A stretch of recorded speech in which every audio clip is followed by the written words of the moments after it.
Good evening and welcome to Chasing Prophecy on UPRN Radio Network, FM 105.3 in New Orleans, where we discuss anything and everything beyond the scope of normal. I'm Jenny Nicasio, along with my co-host Sean Kelly and John Ventry. Welcome, guys. Hello, How you hello. doing? Good evening. Kind And kind of different. I don't know. I'm gonna have to kiss our my new manager. time, yeah. All I know is Well, it's dark out.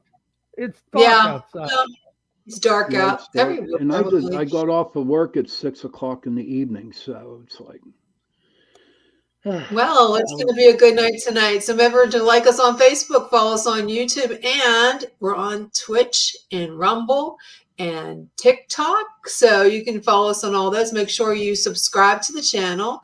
And I just want to make sure everybody's here tonight. So we're on our new time, which is great because I love being on early. So I have more energy and more gusto.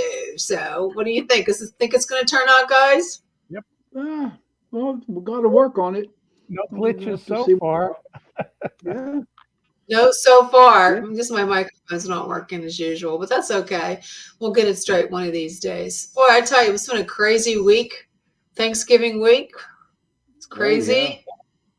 We got You the guys all ready? dumbass. We got the dumbass turkey questions already at The work. dumbass. At work. Yeah, well, I'm one of those dumbasses because I went out yesterday to the market district.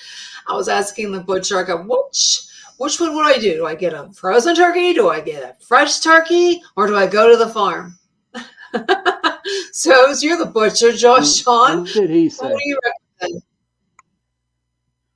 Oh, no, yeah, like they go and they want a 22-pound turkey, frozen solid. It takes about a week, and wondering if it can thaw out by Thursday. And I'm like, no, not at all. Hmm. And then they have to go and Yep. buy fresh turkeys. And Hey, unfortunately, they the fresh turkeys. hey, Sean. So Hi, go Anthony. ahead. Welcome. Has there ever I been said a hello to horror Anthony. movie? Ever been a horror movie with a killer turkey? No, we should make one. Well, you No. think to get even, we kill what, 20 million a year? There should be a horror movie where the turkeys get even. Well, you know what? I did Yeah. see a hunter come through down the frozen now with a gun. He was going turkey hunting. Well, you're allowed to open carry in this state. You can wear a holster and a gun in plain Yeah, you sight. could. Yeah. Most people Hi, don't. Anthony. Glad you're on. If you have any questions, remember to put them in the chat for our guests. So let's get busy then, guys. And I hope you can hear me good. I know I probably sound echoey because my mic is not corrected right, but that's okay. We don't care, huh, guys? We don't care. No, not at all. I'm going to go ahead and find my. Okay, why is it doing that today? Okay. So tonight's guest, he's phenomenal. I've been following him for a while. His name is Preston Dennett. Preston began investigating UFOs and the paranormal in 1986. Wow, 1986. And when he discovered that his family and his friends and his coworkers were having a dramatic, unexplained encounters. Since then, he's interviewed hundreds of witnesses and investigated a wide variety of paranormal phenomena, which we love. He is a field investigator for the Mutual UFO Network, MUFON, a ghost hunter, and a paranormal researcher. Wow.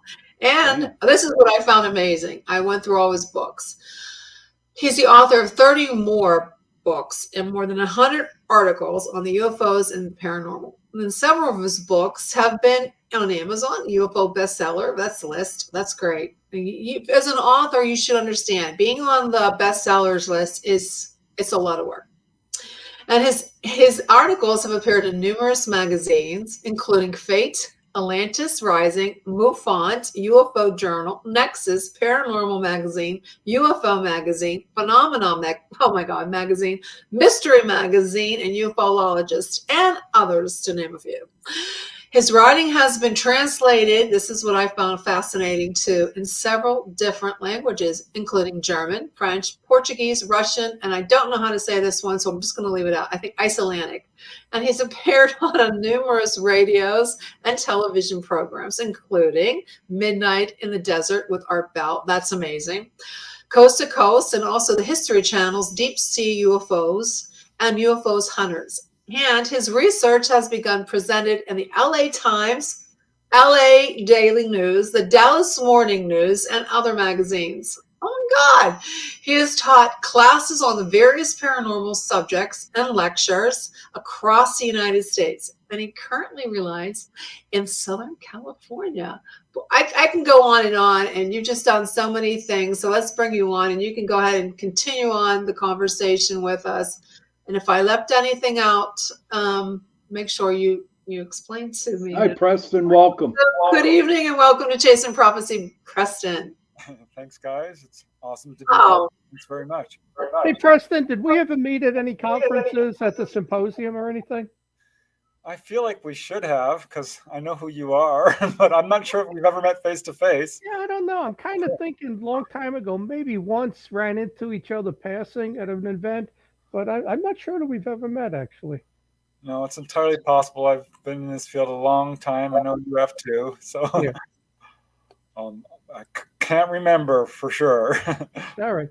Hey, let me ask you a question. You wrote a couple of books, UFOs Over, and then the state name. How many of those did you write? How many states did you cover? Oh, gosh, I think it's 6 or 7. Let's see. Okay. California, Nevada, New Mexico, Colorado. So many of them. New York. I feel like did I say Arizona? No, you didn't. Yeah. That's 6. Yeah. How did you get the UFOs over title? Where did that come from? You just, Well, I'm not really sure, honestly. I think when I saw the book by Bob Teets, West Virginia UFOs, okay. I thought, that would be a great book to write about California. Because I think, as far as I know, he was the first guy to ever do a book about a single state. Yeah. I'm like, this is a niche that's not been filled. Yeah. I wrote a UFOs Over Pennsylvania book, but I got the title because I was in the Discovery Channel's first MUFON show in 2008 that was UFOs Over Earth. So I said, let's see, what should I call it? UFOs Over Pennsylvania. So I used that title. So Preston, now in your bio, you mentioned your family and friends. Now, what was the event that put you over the edge and got into this UFOs and the paranormal? What was it? It was actually a news story of all things, because my brother had tried to tell me he's seen a UFO. I didn't believe him. I thought he was just lying, frankly. And all my other friends and coworkers and family didn't volunteer anything. Everyone was keeping secrets from me. They probably knew I was pretty skeptical and not really receptive to it. But I remember the exact day that it all turned around. It was November 17, 1986.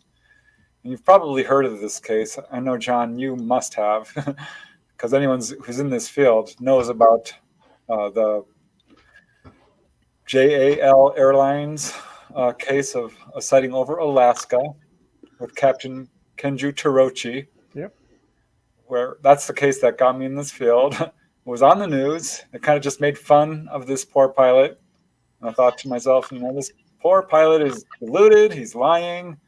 He's seen a reflection over the ice cap. Why is he talking on the news about this? But it interested me enough to ask my brother again, my older brother, Mark, what he thinks he saw. And I got a real shock. He's like, you really want to hear? I'm like, yeah, tell me. And he described a really interesting sighting. And he was with his 2 friends, Phil and Greg, and they had a very close-up sighting of a metallic disc at night, but it was quite close to them, 50 feet away or so, treetop level, had colored lights on it, a dome, and they chased this thing for a good 15 minutes, past other cars who were chasing it. It was totally silent, darting around, hovering, zipping way ahead. I'm like, are you serious, Mark? And he's like, yes. I tried to tell you. He says, if you don't believe me, ask Phil. Ask Greg, his friends, which I did.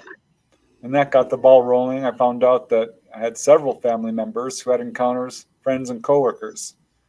And some had Was time and, face-to-face was the encounters. military, after your brother saw that, was the military involved at all?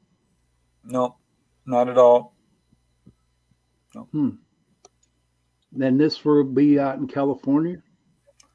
That's right, in Southern California, right outside of LA. So you do believe in underwater bases, then, right?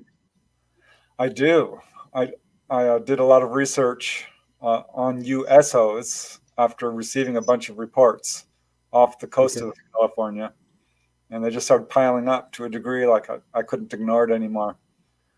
I can say that pretty much all the Southern California-based researchers were uncovering cases.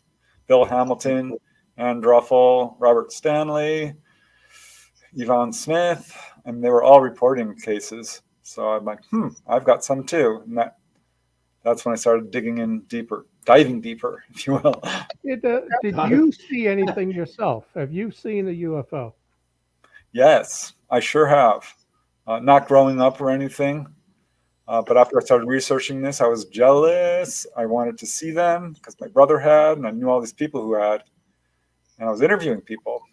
And if they said they saw one, that night or the night before, I'd be like, can I camp out in your backyard? I want to see one.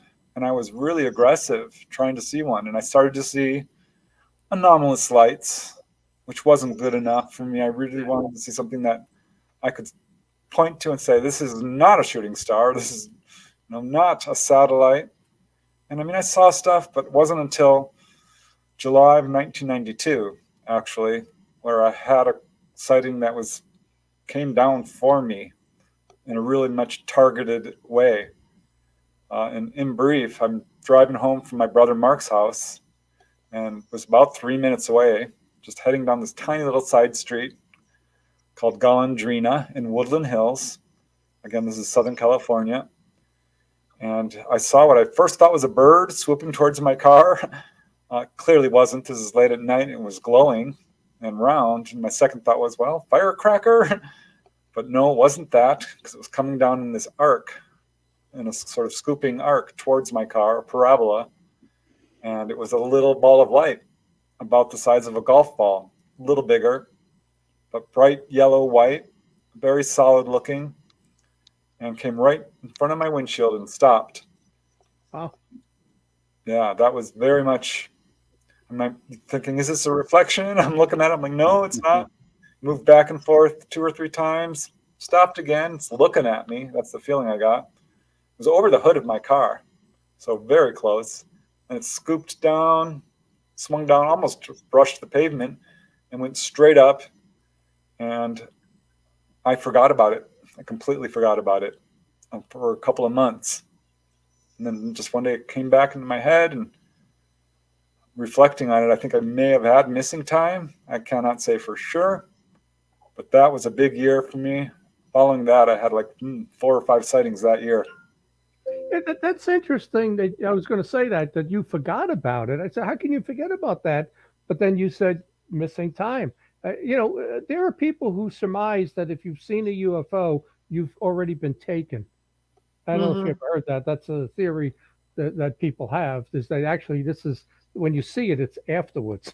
They've already taken you. So now, is this before your MUFON days that you could have investigated it? No, I had become a field investigator by 88. The first year I was just out of my mind. 86 I found out about it. 87 I was in a complete panic, reading everything I could. Yeah. And started interviewing people. In 88, I found out this has been studied. I'm like, oh my God, you can, join MUFON, become a field investigator, which I did. I took their test, which was then a take-home test. Yeah. Back then there weren't websites to go to, because today there's all these websites. They'll tell you exactly what's in the sky. You put your zip code, the date, the time. They tell you exactly what's in the sky. I don't know what we had back then. Probably nothing, other than calling the airport to ask them did they pick up anything on radar, and half the time they're not going to cooperate with you. Yeah, authorities weren't very cooperative. I will say the police were cooperative. They did take my number and referred witnesses to me. I was gung ho. I was going to find out what I could, and still am to a certain extent. Sightings are interesting, but I'm much more interested in people who've had direct contact, I guess. But yeah, this is a subject that really grabbed me by the throat and wouldn't let me go. Now, with the UFO situation with your car, now I have read that when the UFO's around the car, that the electronics in the car go haywire. Did anything happen like that to your car? I can't say that I recall that. It's entirely possible. John, you mentioned, has anyone who's seen a UFO been taken on board? I started to realize there's some truth to that. Because after, initially I was interviewing people and they would have some of the markers of missing time and I wasn't picking up on it. But I've come to realize that if something's close to you, within a couple of 100 feet, this is a huge red flag. I think there are distant sightings that people have that are not necessarily onboard experiences or anything more than a sighting. But if it's coming close to you and you're having repeated sightings, that is definitely, I think, a red flag. I didn't have any vehicle interference. I never have, actually, and I've had a number of sightings. But yeah, that one I actually forgot about, which I've interviewed people who've had that. And I'm like, how can you forget about a UFO landing next to you? I get it now. I understand. Yeah. Hey, Preston, we've, Sean and Jen and I, we've had other guests on. We've talked about the orbs. Your orb is really small. Obviously, some people might say that's not really a UFO. I mean, it is flying, but people associate craft with UFOs. What do you think the orbs are, especially when you're talking about something, that big? Is it a probe? Is it a spirit? What would you say what was your feeling about this orb? Yeah, well, I've certainly investigated orbs, spirit orbs as well in the paranormal, because people started reporting all kinds of unexplained experiences. And I think some orbs are probably spirits. This one was very solid. I don't think it was a craft, obviously. I suspect it was a probe. I can't prove that. I've talked to a lot of people who've had these kinds of experiences. One lady, she described how she had an orb. It was about the size of a grapefruit, she said. Oh. She was driving down La Cienega Boulevard during rush hour and started circling around her car. And she's like, it was the weirdest thing because Preston, all the traffic completely disappeared. It was gone. Hey, Preston, we have a question from one of our viewers here, from Anna Young. Is it true that most people that are abducted have a rare blood type? No. There's been a lot of buzz, I think, about Rh negative, which does turn up. I think perhaps in a slightly higher incidence than normal. But having interviewed a lot of people, I've started to ask that question. Not everyone knows their blood type, but I can tell you that people, all types, are having this experiences. People of all ancestries. I've interviewed people who are, not only Caucasian, but Pacific Islander and Black and Latino and Asian and all over the world. It's in my files, it's evenly divided 50-50 between men and women. So I think there are some patterns. We know it tracks families. Yeah. We know that people who have extensive onboard experiences often have a wide variety of paranormal events. Mm-hmm. There are some patterns, but blood type, that really never panned out. But it was interesting when that started to come out that some people with Rh negative do seem to have a higher incidence of contact. Hey, Preston, your case is 40 years or so, maybe more, after the Foo Fighters. Is it possible that we got that technology from Kamler, with Operation Paperclip, and what you saw was actually our militaries? Obviously I can't rule it out.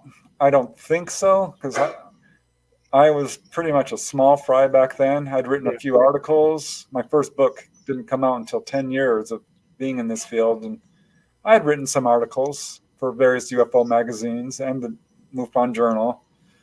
but I don't think I was really noteworthy in terms of let's investigate this guy. He's making waves. I don't know, perhaps, because this was in the middle of my investigation into the Topanga Canyon UFO wave, Okay. which was a fairly big case.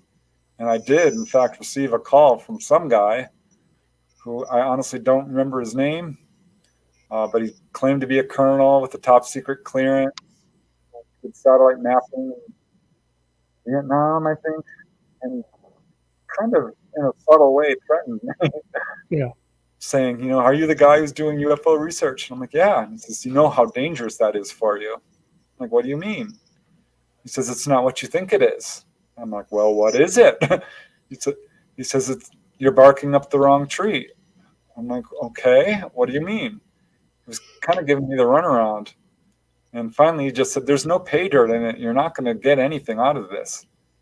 Which made me think, well, wait a second. If there's no pay dirt in it, how can this be dangerous? Kind of talking in circles here, and eventually we just ended the conversation. But I kind of took that as a little bit of I don't know if it was an overt threat, but it wasn't very friendly. I found with a number of the, let's say, bigger name people in the field, that the longer they stayed in it, that there's a little bit of an escalation, and for some, it actually has turned negative. Has after those sightings that you had, would you say that anything else, even paranormal, happened 5 years later, 10 years later, or seemed to escalate with you? I did start meditating and having a lot of paranormal experiences, out of body experiences. I had some spirit sightings, a lot of precognition. It's been very positive for me. I love it when the paranormal stuff happens. I started investigating ghosts, and started looking into all aspects of it, because some people were reporting paranormal experiences, which felt to some extent related to all this. But no, I have not found it to be negative. Okay. We have a question in the chat room from Holly. What was your most bizarre case you investigated? There's quite a few that are really strange. It's hard to choose. There's a lot of cases to pick from. But one that immediately comes to mind is this lady who's a real estate agent and psychologist. She quit real estate and became a psychologist. I met her at a CE5 group. I had joined Stephen Greer's CSETI group. He came out here to LA and formed a chapter, and she was one of the members. And I found out she'd had UFO experiences her whole life, which were fairly run-of-the-mill. But she did have a very bizarre experience where she was driving through the Watchung Mountains in New Jersey on her motorcycle. This was many years ago, before motorcycles had, ignitions. I used to live about 10 miles from there in Roxbury, but go ahead. Oh, really? Yeah, this was a really nice lady, and she crashed her motorcycle late at night, and this was on a remote road, and she wasn't expecting any cars to come driving by. It was cold, so the motorcycle, she was fine. The motorcycle was a little bit banged up. The Kickstarter was bent out of shape, and she could not start the motorcycle. So she's wondering what the heck she's going to do. And she says she had her biggest encounter of her life, because the Greys had come into her bedroom occasionally. It was a lot of dreams and stuff, and a few real close-up sightings. As a kid, she had a fully conscious experience where she's beamed by a UFO and sucked up inside, but had missing time. But she described how these two figures showed up immediately after her accident, and she was standing right next to them, a couple of feet away, not far, and they picked up her bike, and one kind of motioned for her to step back a little bit and looked at her. These are largely humanoid. She said not Greys as we would think of them, but did have bald heads and large dark eyes and were wearing jumpsuits, 5 feet in height, but could have passed for human with sunglasses and a hat, perhaps, but very, very pale. And one kind of bent down, picked up the motorcycle, and started straightening out the Kickstarter, and apparently fixed it. They set the bike up, stepped back, motioned for her to get on, which she did, started the bike. It started right up. And they nodded at each other, and off she went. Hmm. That's a very strange case. But I have other cases that are somewhat similar of ETs helping people. I have a question for you there, Preston. You were saying in all the studying that you did in all the interviews, is there a particular race of people that the aliens or the UFOs are more attracted to, or is it about even all the way around? It's even all the way around. I had someone say, "Hey, how come black people aren't getting contact?" I'm like, "Well, hold on a second. I've interviewed several. Okay. I don't see any prejudice in who the ETs contact whatsoever." And I did do a bunch of research into healing cases, people who report physiological improvements as a result of a UFO encounter. That was the subject of my first book. I found 100 cases. I've since, found well over 300. And these are coming from pretty much all major researchers out there. Not all, but pretty much. John Mack, David Jacobs, Bud Hopkins, Barbara Lamb, Edith Fiore. I could go on. Michael Hesseman, Timothy Good, Philip Mantle. All of them have cases. And definitely I found a pattern there when I interviewed this lady from Norway who said, "You're the guy who's researching healing cases. This happened to me." I'm like, "Okay, what happened?" And she says, "Well, Grays came in and flipped me around like a rag doll, pressed this thing against my back, and walked out through the wall." And she had had chronic back pain from an earlier back injury. So I interviewed her, got the whole story, and I asked her, what I always ask witnesses, was this your only experience? Because rarely is it a one-off, especially if you've had this kind of experience. People will usually say, "Oh yeah, they used to come when I was a little child, 3, 4, 5, all the way up to 7 or 9 even."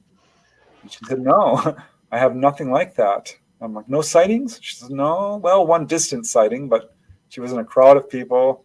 It wasn't personal at all. She wasn't fitting the pattern." I'm like, "Huh, that's weird." And I kept asking her questions about, everything about her life. And I said, "What do you do for a living?" She says, "Well, I'm a retired artist, but I do social work in my country. I do animal rights and human rights activism." And that rang a bell for me because I just interviewed Michael Carter, a gentleman who is a social worker who had a healing. I thought, wait, there's John Hunter Gray, who was also a social worker who reported a healing. I started going down my list. I'm like, there's a lot of people who are doctors. Jacques Vallée had a case of a medical doctor in France who was healed of an axe wound on his foot and partial paralysis. I'm like, gosh, I've got a number of doctors, nurses, teachers, a couple of inventors, a lot of social workers, environmentalists. And another couple I interviewed, they were healers and social workers, and he had a healing. So I think there is a loose pattern there. People who are doing good work for humanity in some capacity might have a higher incidence of this, but mostly it's people who have a long history of contact. As I said, it follows generations. Yeah. Now, do you think Hold that on, your hold on, experience- Sean. Go ahead, John. Sean, with your question about race, I had a book years ago, UFO cases in Africa, because I was thinking the same thing. Never hear of anything other than the school, that famous case at the school in South Africa. But I had a book, UFOs over Africa, and I would bet, even though it's not as well documented, that South America and Brazil have as many cases as the United States, maybe even more. There are a ton of cases down in South America. Oh yeah, huge. Brazil, Chile, Argentina. Yeah. Why is that? Why do you think that, Preston?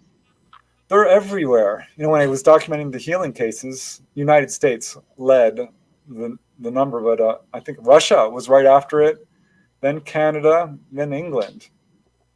And these are the countries that I think are the biggest countries.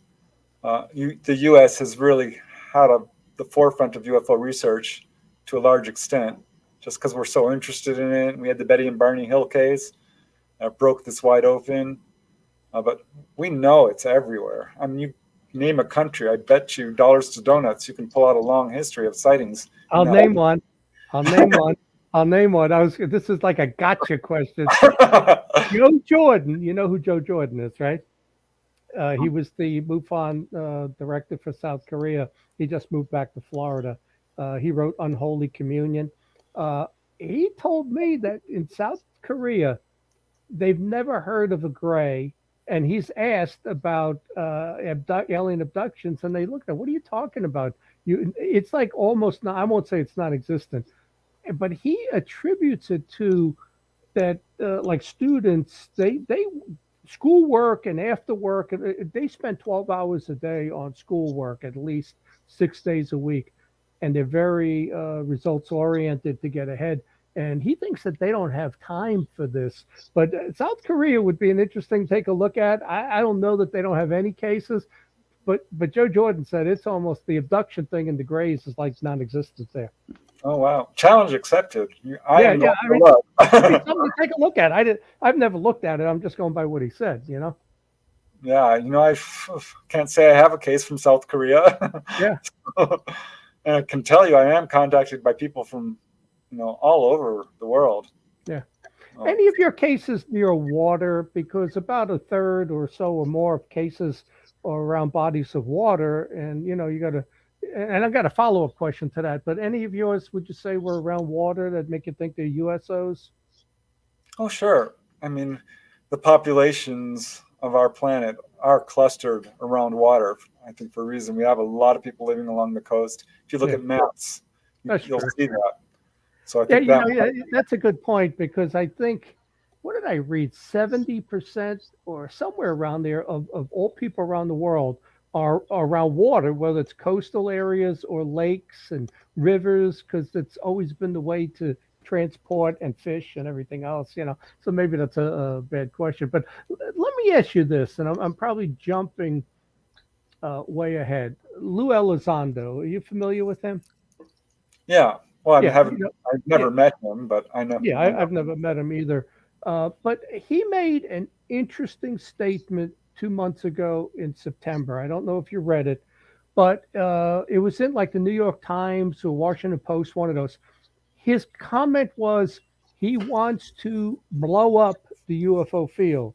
And then in the article, he said he wants to kill the UFO field.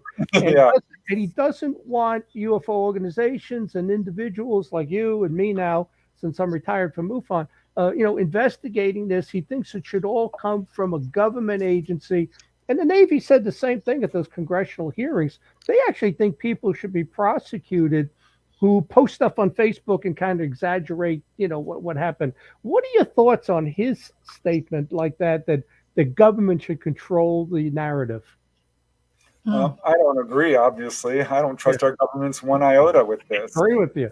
Yeah. They're demonstrable liars. The congressional hearing was a joke.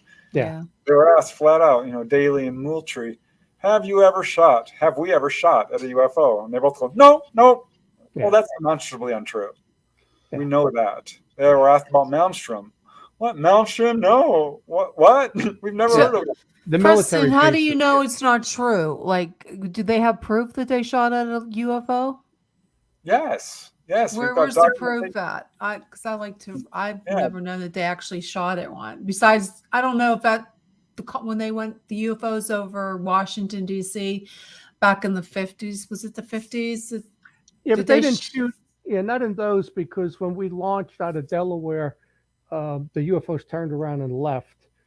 But Frank Frascino did a book in about 52, and he believes, we lost 82 planes over Korea in the war. We lost 63 planes in training missions over the Atlantic, and he believes those were encounters with UFOs. And the president in 52 was that Truman. He issued an order to shoot them down. He said, can you imagine being the pilot with that July of 52?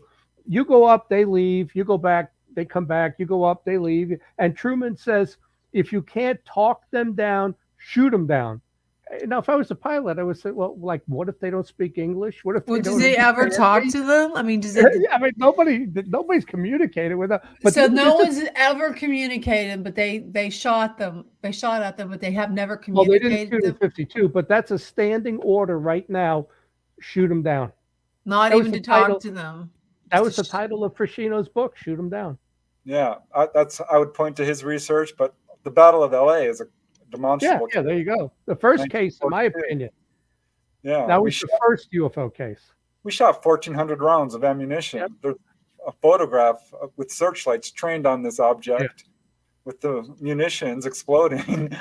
And there's documentation that's released through the Freedom of Information Act stating flat out we shot over 1,400 rounds of ammunition at them. And that's just one case. So Battle of LA or Roswell, what to you, what's the start of the UFO genre? Which one of those two cases were more important? Well, I have my opinion because I'm opinionated. Roswell's granddaddy of all cases. That's the But most. should it be? But should it be? I think all these cases are important. I mean, there's ones that predate Roswell. Yeah. The Cape Girardeau in Missouri case is significant. I mean, you can go all the way back to that one in Aurora, Texas, if you want. Right. So well, here's the thing. Wait a minute. I don't want to get off this yet. Here's the thing with the Battle of LA. I think it's really important for about 5 points. One was it's the first time we fired on a UFO. It's the first time we used the weather balloon excuse. It's the first time we denied the UFOs. There was the General Marshall memo that something went down off the coast, I think, of Santa Barbara, and we recovered it, and it's not of this earth. And number 5 is we started the IPU, the Interplanetary Phenomenon Unit. To me, the start of this genre was the Battle of LA. It wasn't Roswell. Didn't get the publicity, but man, there's so much with the Battle of LA. Yeah, I agree. This is when they really started, I think, going the wrong direction with this, covering it up. It was the first cover-up, yeah. Roswell very nearly went public. They released that memo, then retracted it. If that had gone the other way, this would be a different world. Did you ever go to the reenactment of the Battle of LA, February 24th every year in Los Angeles? I read this a reenactment. I actually wanted to go to it a couple of times, but I couldn't work it out. I hope they still do it now, but it was only a few years ago. Did you ever go to the reenactment? No, I didn't even know about it. Yeah, they put the spotlights out, the 9 spotlights, and they go through the whole reenactment. I think that'd be so cool. What's the weather in February in LA? 60? It's not that bad. Yeah, I mean, it can get cold at night. Yeah. If I was on MUFON's board 3 years, and one of my suggestions was going to be, let's do our board meeting February 24th and attend that and have them announce the MUFON boards here. I thought that would have been so cool, but I didn't stay on their board. I was there 3 years, but I thought that would have been cool. I talked to a first-hand witness, by the way. He was quite elderly. He was like, because there's talk that these were, they initially said Japanese aircraft and weather balloons, and blah blah. And he's like, no, one of these things, because there was multiple craft. One of them, he said, came swooping over his house, a couple 100 feet up. Are you familiar with the Fire Officer's Guide to Disaster Control? Yes. It's the FEMA-approved Fire Officer's book. There's a chapter on UFOs. Do you know that the co-writer of the book was a witness to the Battle of LA? And it says in the book, he included this in the FEMA Fire Officer's Guide because he was 9 or 10 years old at the time, and he saw the Battle of LA. And he went on to be like a Navy JAG and an attorney and other stuff, and assistant fire marshal of LA, and the other guy was the fire chief of Cincinnati, and they wrote the book. But that's all based on the Battle of LA. I think the Battle of LA, there's so much to it, Yeah, I read. I think Terrence Sword wrote the first book on it, but there's a couple on that incident, which deserves a lot more attention than it gets, for sure. Yeah, Jen, I didn't want to cut you off. No, I just there was a couple things I wanted to talk about. Going back to Roswell, what are your thoughts on Roswell? That there was aliens aboard that vessel that crashed. Do you think there was any alive ones, or do you think that was just a fabrication of somebody's imagination? I am. There's a handful of people who specialize solely on Roswell. I'm not one of them. I'm certainly, and there was over 50 books on that case. No kidding. I was just wanting to know your views on it. What did you think it was, or do you think it was a real? How the alien autopsy from Roswell, that was all fake? But do you think there was some living aliens aboard that vessel, or do you think that was just something made up, or they just? There were at least bodies. Yeah, there was bodies on it. You do believe that? 100%. Yeah, because the main core witnesses all report this, and some kept it secret. Walter Haut never talked about it, and then later he said, "Oh yeah, I did see bodies," and Glenn Dennett, and all these witnesses. There's so many witnesses. People don't realize how many there are. What I like about Roswell is it's been tracked from the people who saw it on radar, people who saw this thing visually with their own eyes come down. The Mac Brazel and his whole crowd, and people who guarded the wreckage, people who shipped the wreckage, people who what do you think that they did with it? Do you think they still have the bodies like in storage somewhere? Yeah. You do? I do. Again, I'm not a Roswell researcher, but if you track this case, it's hard to explain as anything else than certainly not what the Air Force put out, a mogul balloon with dummies, which weren't even used at that time. It's just a very interesting topic. I've written my one book series was based on the Roswell crash, and that's something I find so fascinating, and I would love to think that they are still there, and I wish we could actually see them sometime, but I know that will never happen. It's just something I really find fascinating. Okay, moving on to one other thing I wanted to ask you before John has more. I wanted to ask him something about Roswell. I don't want to change Roswell, but go ahead. Go ahead. Okay. Well, the last point on Roswell, though, is do you think it's possible that was, Project Paperclip, the technology we got from the Nazis with the Hanabu and all of that, and that was just us testing a craft because, it's at White Sands where you had the atomic bomb and, it's military area and stuff. And, we would have had 2 years from 45 to 47 to try to launch one of these, with red mercury and everything else. I think that there's a chance that was a test flight of ours. And the real case was in the Black Forest in 1939. The Nazis, that crashed, they got the ship. They didn't know what to do with it. And they just, they tried, maybe that's how they developed jet fighters and everything else and V2 rockets. But we got that paperwork and technology, and we launched something that crashed. Yeah, I don't know. I don't think that there's a whole lot of evidence to support that theory. It's guessing, But I suspect, just based on the government response, that it wasn't ours. I think, if you can dig deep into the Roswell. You could spend an entire career on just Roswell, and people have. You can read 50 books on it. It's still the most famous case. I don't think it's going to go away. There's still information coming out. People, saying, "Oh, I knew someone who was there," and so forth. You ever speak at the Roswell Museum in 4th of July week? You ever been a speaker there? No, I did go there on the 50th anniversary, I think it was. And it was a big, huge festival. It was actually pretty interesting. I've never spoken there. Me neither. But yeah, I went to the museum, which was cool museum. Yeah, not bad. Okay. Preston, what was we talked about this, I think it was last week or a couple weeks back. There was a UFO researcher that's home was raided by the FBI. Oh, just recently? Yeah. Do you remember?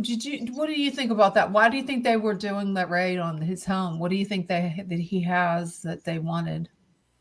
Well, I looked into it briefly to see if this was just more misinformation, disinformation, which is so rampant in this field.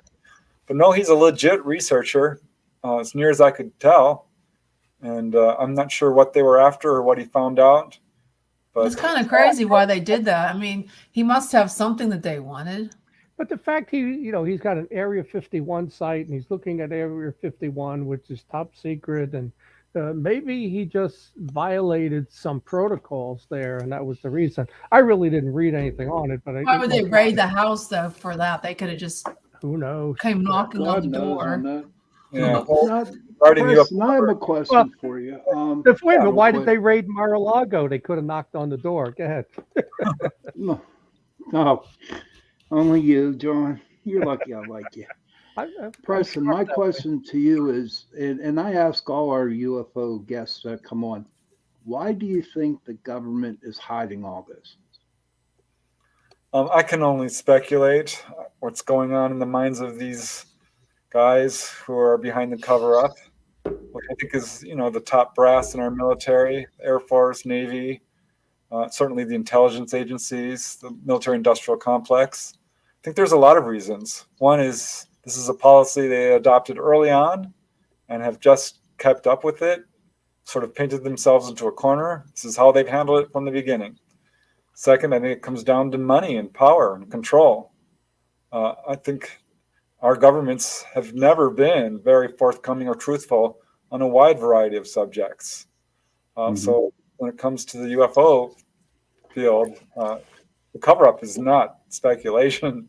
This is easily demonstrable through documents released from the Freedom of Information Act, from you name it, the intelligence agency. They're neck deep in this and taking it very seriously.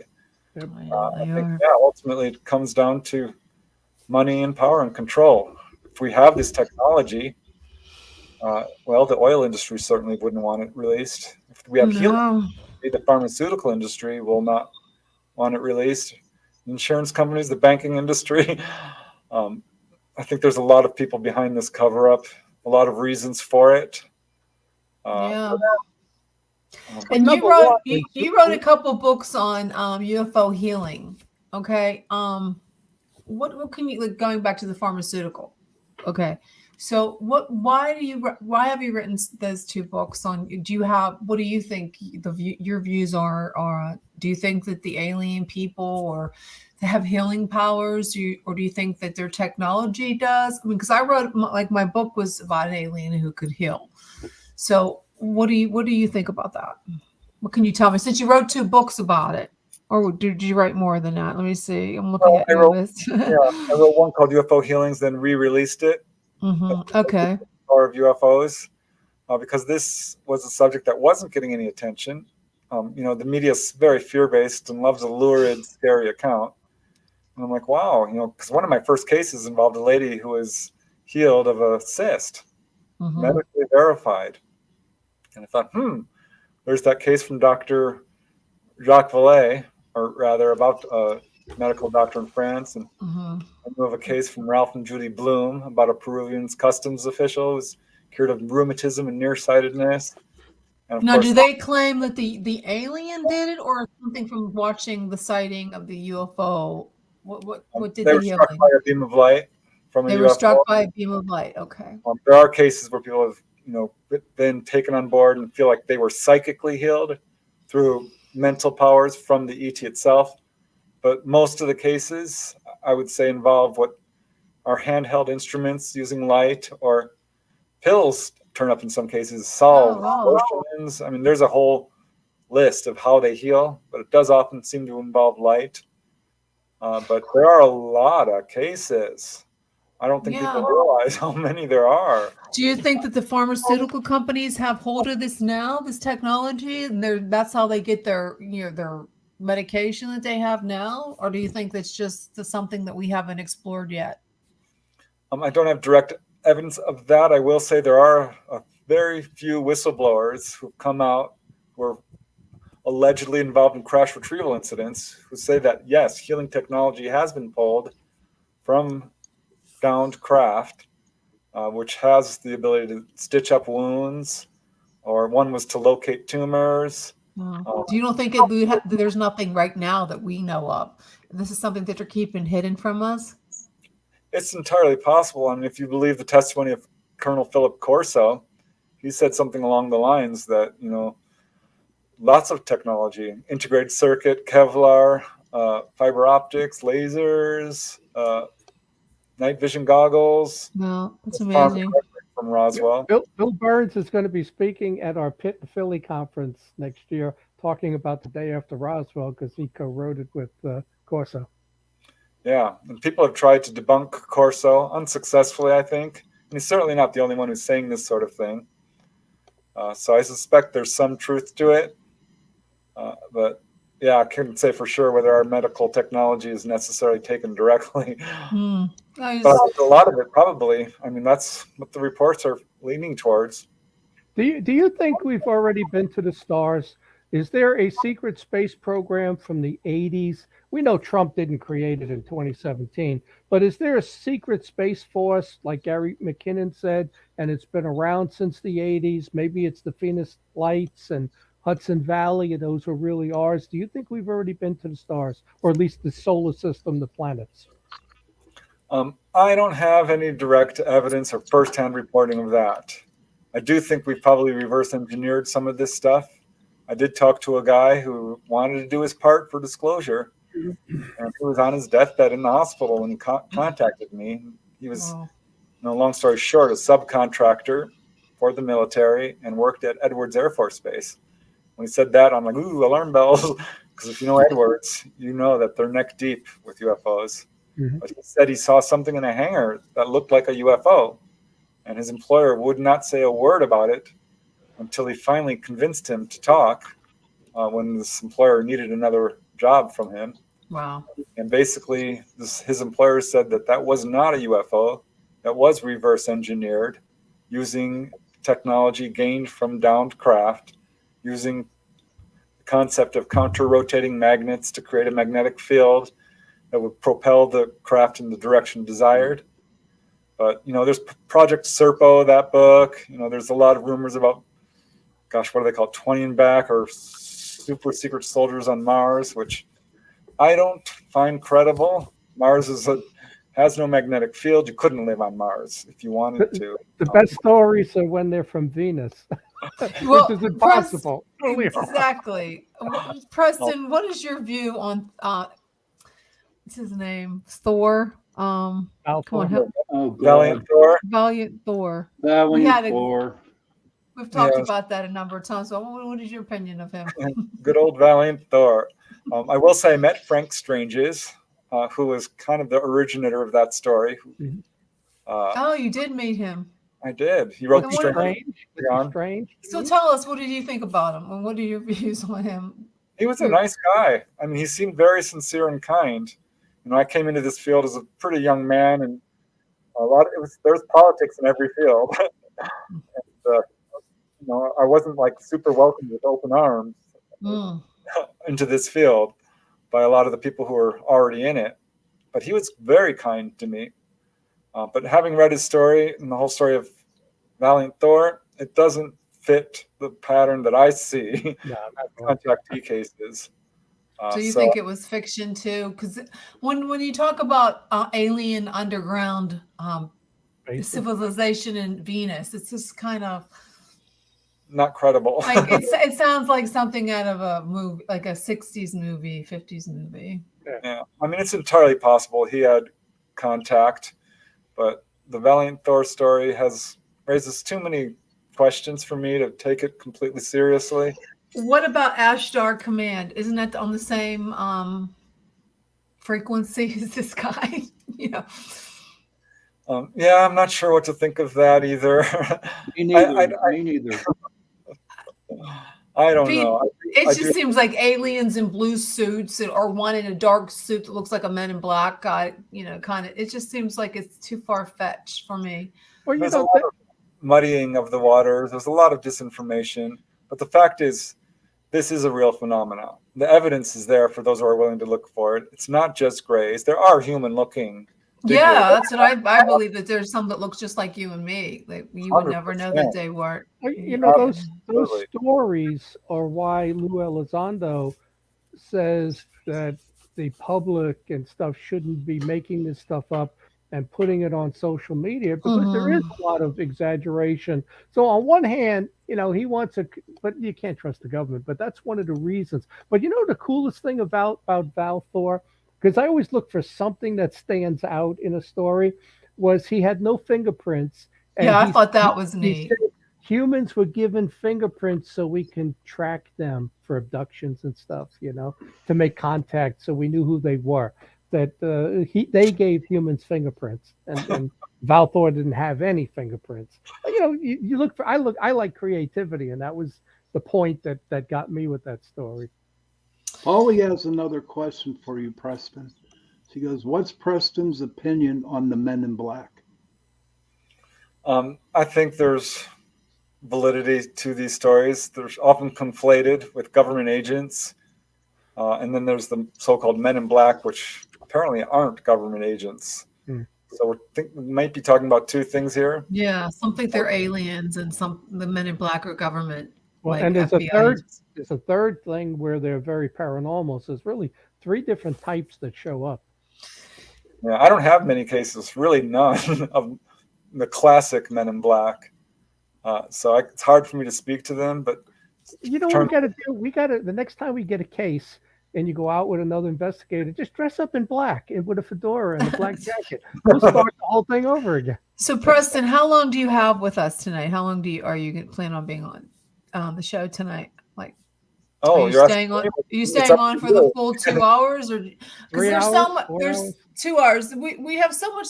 I'm looking like, what is a schoolyard encounter? What is that about? Is that like the aliens are going to school grounds to search out little children? Yeah, it's not nefarious by any means. I became interested in that started after I heard about the Rua Zimbabwe case, which is very well known. Well, why don't you tell our viewers who haven't heard of that case? What is that? What does that consist of? Yeah, that occurred at Ariel Elementary School and involved a UFO that landed next to the playground and was viewed by. And there was 200 kids on the playground. I think Randall Nickerson Yeah. has collected, some 60 first-hand eyewitness accounts and sightings before and after that incident. So it wasn't completely isolated, but it's a great case with this UFO that landed next to the schoolyard, and ETs came out and communicated telepathically with the kids, warning them about the misuse of technology and the pollution of our planet and the destruction of our forests and ecosystem. That was the message they got. And I thought, isn't that interesting? Because there's the Westall High School case in 66, April of 1966 in Melbourne, Australia, where a UFO landed, and some 300 to 400 kids and teachers saw this. I'm like, wow, because I instantly thought of Broadhaven in Wales, where UFO landed. No, it was all they never saw anybody. It was just a UFO like speaking to them telepathically, or was there some kind of creature or humanoid or some kind of being that was talking to them?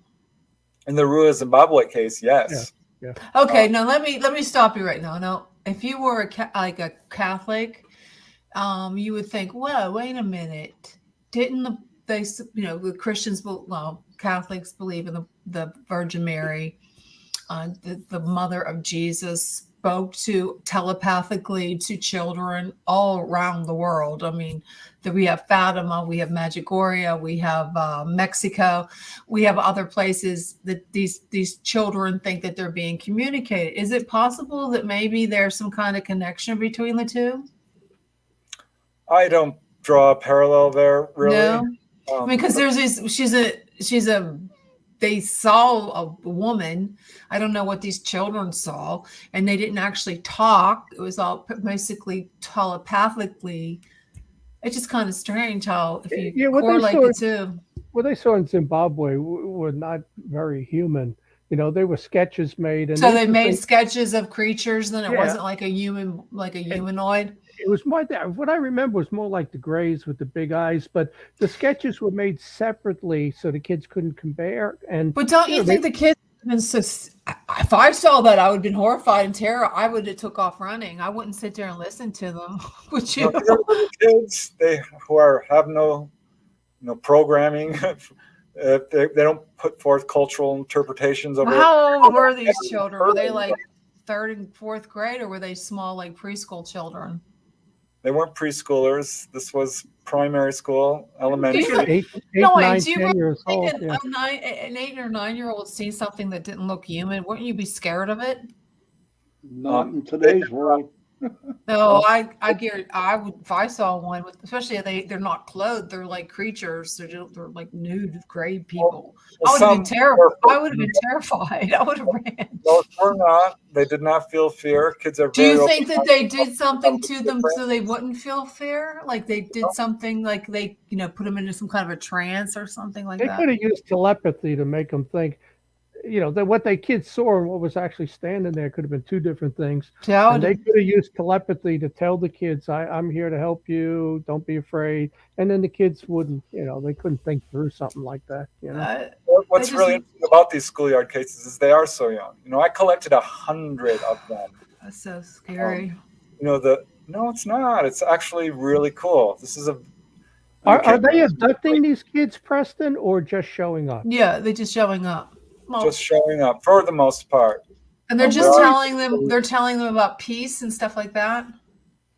In some cases, I collected of the 100 cases I found, 1/3 involved landings or humanoids. Wow. Only a very small portion reported contact afterwards of being taken on board and this sort of thing. But these are very friendly encounters. These are low-level daylight sightings, long-lasting.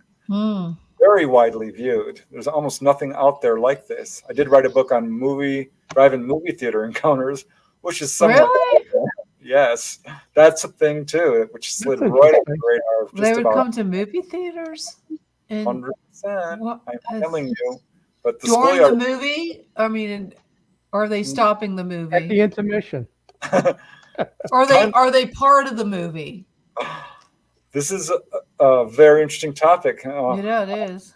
Because I started hearing about this when I wrote UFOs over Colorado. I ran into 3 cases in a row of them coming down over a movie theater, right next to the screen, flashing their lights at the audience, who would flash back, and sometimes clearing the theater when people are a little bit panicky, but usually not, and would stay there for a while and put on a little show, sometimes releasing smaller craft, or darting around, or flashing their lights, showing off. This is what UFO researchers call a display. UFO display behavior, where they deliberately are wanting to be seen. They want to be seen, all right. In your book, did you come across a case in '73 at a drive-in theater by Bucks County? Jerry Jonas, who became a reporter afterwards, was the guy who documented the whole thing. I don't know, it wasn't a famous case, but it was in that '73 UFO wave up from Pascagoula and across Pennsylvania. I have to look it up. Yeah. Okay. We're going to have to take a real quick break and mention our favorite sponsor, Carnation. Thank you so much for sponsoring the second hour of Chasing Prophecy Radio. Make sure you get out there, get some Carnation instant message.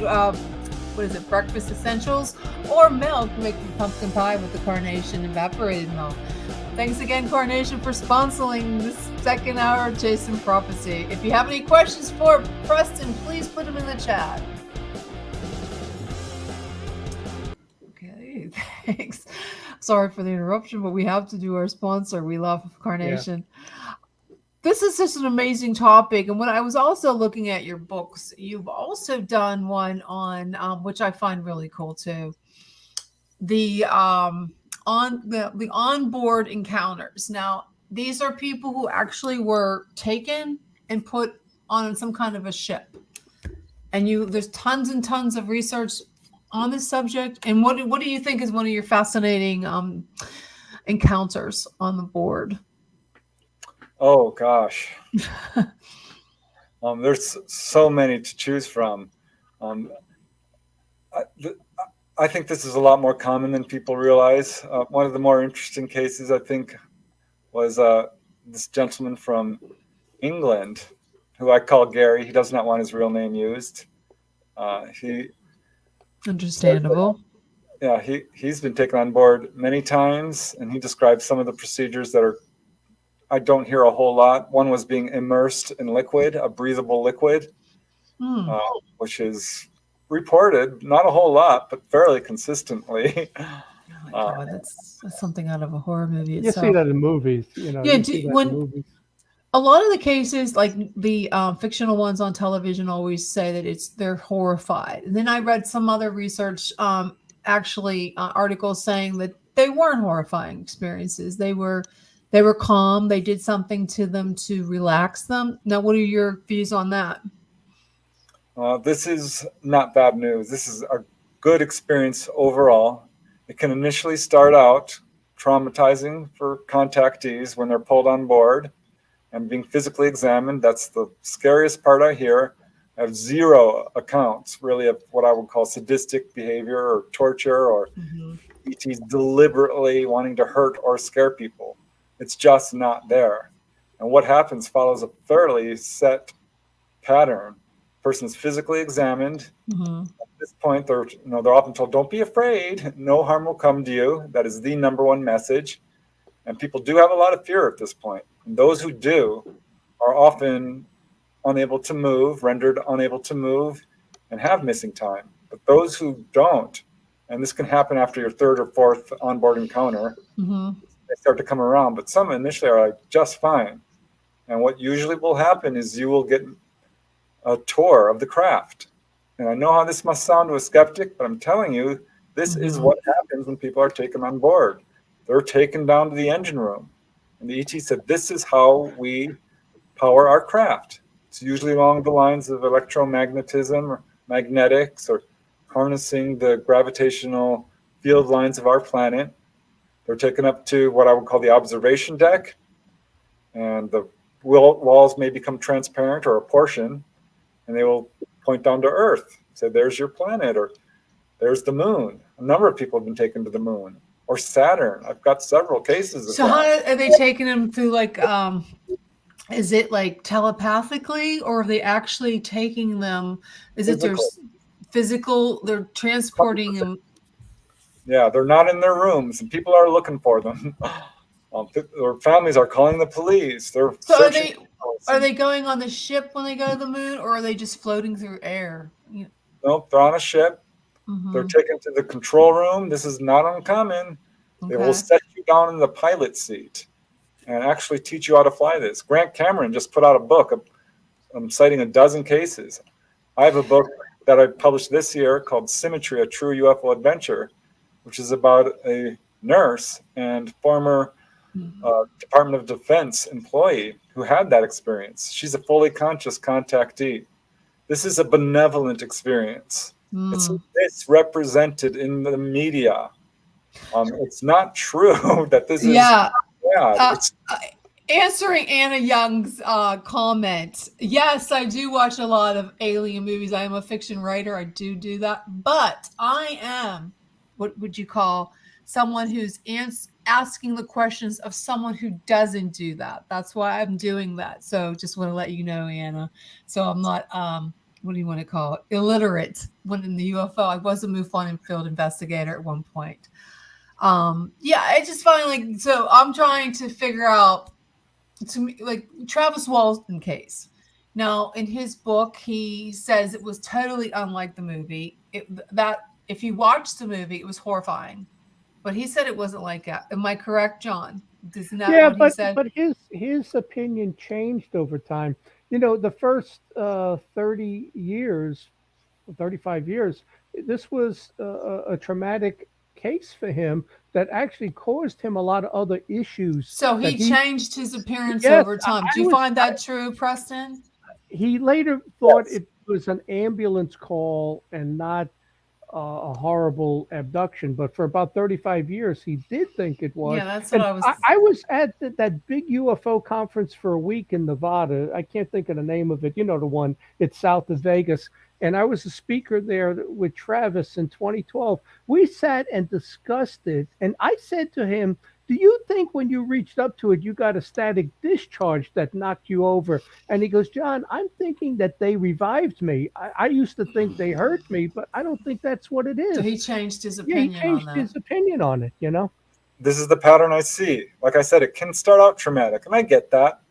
But people, once they start really looking objectively at what's happened to them, they were healed. They were given information, warnings about nuclear proliferation or warlike ways or destruction of the environment. I just love these comments. Anna, yeah, I was saying, speculating if I was a young 3 or 4-year-old, yeah, I'd be scared. Okay. But You're hiding under the sheets. I know I would. I mean, come on. A child that was, I believe if a child saw something like that, because I had an experience with my own child, he was horrified when he saw something like that.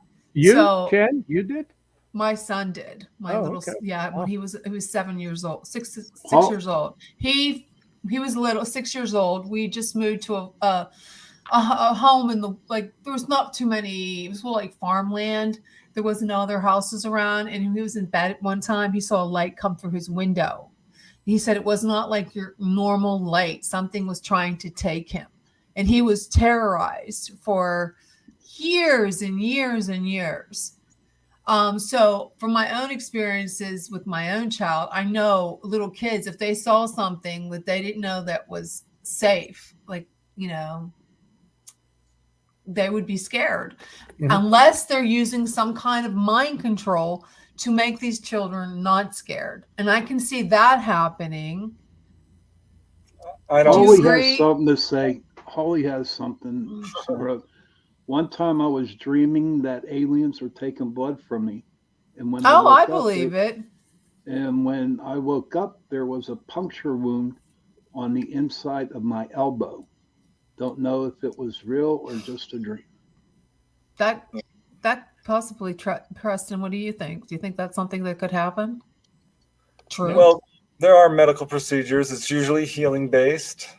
This can be traumatic for people, but having talked to hundreds upon hundreds of people who've been taken on board, the vast majority of them feel that this is ultimately a benevolent experience for them. They might initially feel like, oh, this was a little bit scary.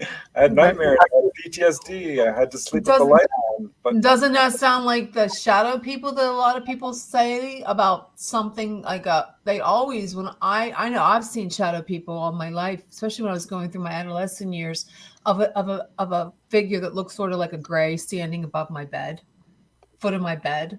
I think it's a phenomenon. When someone is a contactee, their psychic abilities are enhanced or awakened, or, you know, ETs seem to be very attracted to people who are having paranormal experiences already, but following an experience, they will mediumship or astral projection or it seems like a lot of these abductees have a psychic ability, telepathy. They can feel things that we don't. Well, I know I believe that I had some kind of encounter when I was younger, and that's why I have like a psychic, intuitive. I believe that's why. They really want people to wake up to our own abilities. This is absolutely an agenda. This is one of the things that will happen if you have repeated contact. In fact, in my latest book, Not From Your Volume 4, I put a chapter on levitation, contactees who levitate, because following an experience, people will spontaneously levitate. That happened to a client of Jacques Vallée. It happened to Whitley Strieber, to Stephen Greer. It happened to at least 4 or 5 of the contactees I've interviewed. And I suspect a lot more of them because most don't volunteer this information.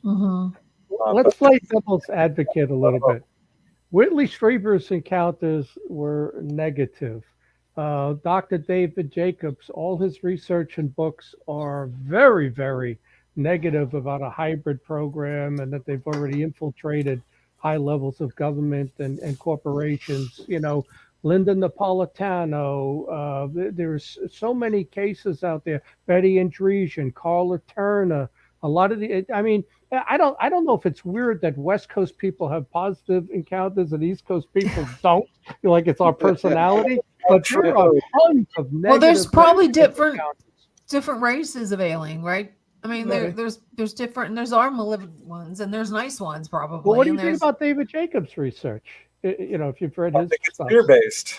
I fear question based. some of his methods. I really do. He's a bit of an outlier. Most researchers don't come up with the conclusions he's come up with. So I wonder about that. Yes, I understand that there's fear surrounding this subject, but we also have to understand that there is a deliberate cover up.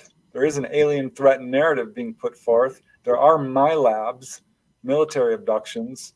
Yeah. My research points very clearly towards this not being a negative phenomena.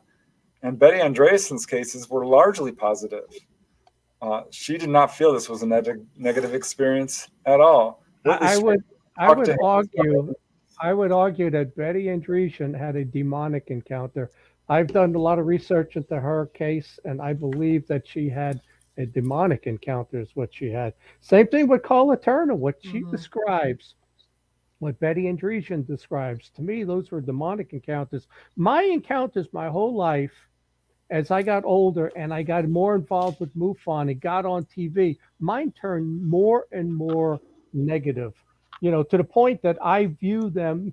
Some of my friends say, well, what you saw had a square head. It was probably wearing a helmet. I view my encounters as demonic. They were that negative. But, I don't know why other people there seem to be positive. But at the time this was going on, I did have these other abilities. They've kind of waned now 10 years, 8 years later.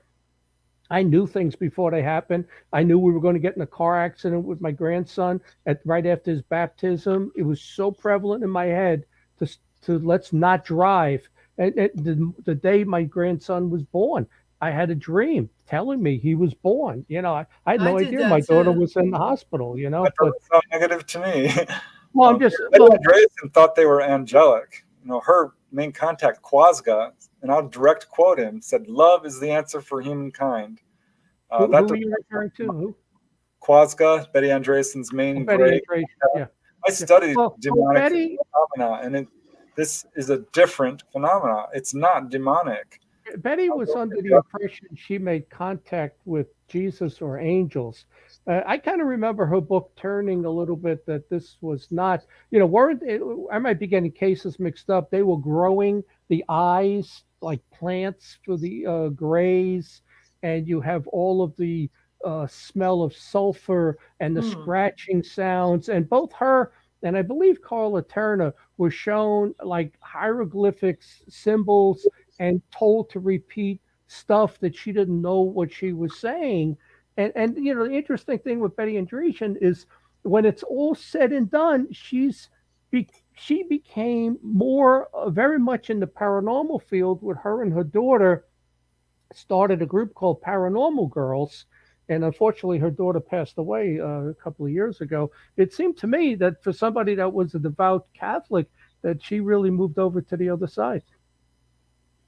Anna Young says, sorry, but Well, let him our, comment on that first. all right. Yeah, I mean, I've interviewed people who of all religious persuasions, atheists to fundamentally religious. And those who are fundamentally religious, there's a few who have labeled this as demonic, but they're having the same experiences. I think our own beliefs play a powerful role in how we're perceiving this. If we have a lot of fear surrounding this, that plays a role as well. The vast majority of people I've talked to believe we're dealing with extraterrestrials. The vast majority do not believe they're evil. The vast majority would not stop these experiences from occurring. They feel they've gotten great benefit out of it. Again, I think there's a lot of fear in just basic human nature, and there's also disinformation going on. So I think we have to be very careful of how we interpret this. And I've studied demonic phenomena. I've read all the books on this I can get my hands on. I did too. First-hand cases of demonic hauntings. It's different. A demonic haunting follows a very set pattern, starting with knockings and scratchings and moving up to infestation and possession. There's a lot of UFO cases that start with the knockings and the scratchings and the walking and the sulfur smell and stuff. I actually did a comparison, and Preston, I don't know if anybody else has, I took Kenneth Ring's research comparing near death to alien abduction. And I read all of those books on exorcism and hauntings and demonic stuff. And I found about a 2/3 overlap in the markers that occur in, with the demonic stuff and the alien abduction. So I don't want to offend you, but I fall into a portion of the abduction to me is really demonic activity because I believe that that's very, very real. The A lot of angels, stuff fallen gets, angels are real. a lot of stuff gets put under the UFO umbrella that perhaps doesn't belong there. Right. And I think there's a lot of conflating of different phenomena going on here. A near-death experience is not an onboard UFO experience. It's just not. When someone's seeing a ghost or a Bigfoot or a demonic spirit, this is different from an encounter with an ET. Yeah, well, that was what Kenneth Ring said. He kind of showed the near-death experience as being extremely positive in every instance of what happens, except for the fact you died.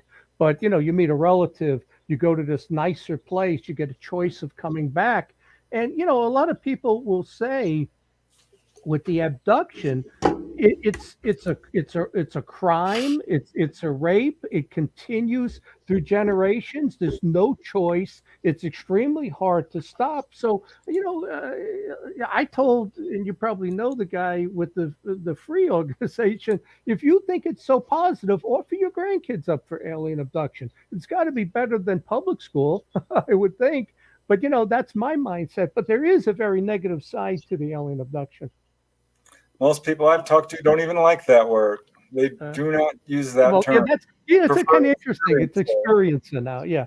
It's a lot of. I'm just saying this is what my research has borne out, and I will say that this is what John Mack is. I talked about Hopkins.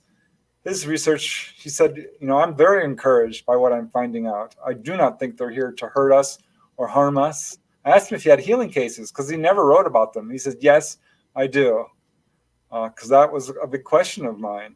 So Barbara Lamb and John Mack and Edith Fiore, who found that half of the clients she interviewed were healed. Most of the people I'm talking to believe this is a positive experience for them. And I think I'll give you an observation that I have, and like you said, that it depends on your frame of mind, state of mind, how you view things, but to me, a lot of the people who talk like you and that you just named, I would bet a large amount of money that they're liberal in their thinking and ways and probably Democrats. And a lot of people that see the more negative side, I think they're more on the conservative religious side. And I don't know if their belief system makes them see it that way because they're not given a choice in it. But I don't know. There's a lot of people. I started asking if a person is a Democrat or a Republican. Well, I did. I started That would looking. be an interesting survey. I think it would be very interesting. Absolutely. Yeah. No prejudice on how people are chosen. All people, all races. Well, it's one race. We're all one race. Let's face it. Right. Yeah. It's just ancestries that's dividing us up. But no. But how about would the view be Republicans who had absolutely positive experiences? Okay, that was going to be my next question. Yeah. Okay, Anna Young says, I think a lot of people that see ghosts are seeing aliens. And then Holly comes back and says, why does Preston think they put implants in us? I'm glad you asked that. Let's go with the implants, because there's been an enormous amount of speculation on this. It's for tracking. It's for mind control, is what a lot of researchers have put forth without any real evidence to back that up. Because we don't know for sure. But I can tell you, I have firsthand cases of contactees who have asked flat out, what is the purpose for this implant? And in each case, the ETs said that it was health related in some way. One said it was to monitor health. Another said it was to boost immune system. Another said it was to track the level of pollution in a person's body. There's a case in England, Jason Andrews. He said it's absolutely for health. You do not remove my implant. I will not allow it. You think it's for health reasons, not? I think it's more like for tracking them. No, there's people who've had their implants removed. I've interviewed them. Dr. Roger Lear, I was friends with him, and he was really one of the guys who spearheaded this. Removed the implant out of a lady, and they still found her quite easily and reimplanted her.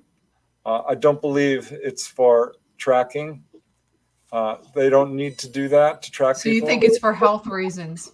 Yeah, I asked Dolly Saffron about this. She's my go-to gal because she's a fully conscious contactee, has no fear surrounding her cases. She's had a lifetime of encounters. I asked her, what have you been told about implants? And she said the same darn thing. It's mostly health related. So do you think they're helping them or not? When you say health reasons, do you think that they're actually helping them with their health, or? I do. Yeah, that's this is I'd what like to get one of those. towards. I'm not going to see. I try real hard not to speculate because it's so easy to go down rabbit holes and just put forth theories. There's a lot of researchers out there who put forth the theory and then find the evidence. A lot of cherry picking, a lot of shoe fitting. It's not how science works. We have to be objective with what's going on here and let the contactees speak for themselves. And this is what they're saying. What do you tell the woman who believes that she was pregnant and the fetus disappeared in the first trimester? And there's plenty of those cases where they believe it was an implant, an account, whatever, artificial insemination, and then they lost their baby. And there's tons of cases like that. I mean, what do you tell them? They don't think it was a good thing. Oh, you'd be surprised. I talked to a lady from Canada who had contacted a bunch of researchers, and they all, wanted her story. And a lot of the people who call me just want counseling. And she finally did agree to a formal interview, she and her husband, and they had that experience. They had a baby carried up to 7.5 months, which is really unusual to have a missing pregnancy that late. But they did. Most of the people I've talked to, it's 3 months, 4 months. And their baby went missing. Boy, were the doctors interested. They were absolutely baffled. That's traumatic. And she says, I'm actually okay with this. I'm like, really? She says, I just know that my baby is in good hands. I know who is with them. She would later have onboard experiences and get to meet them. Dolly Saffron had this experience. They asked her, would you do this? She agreed.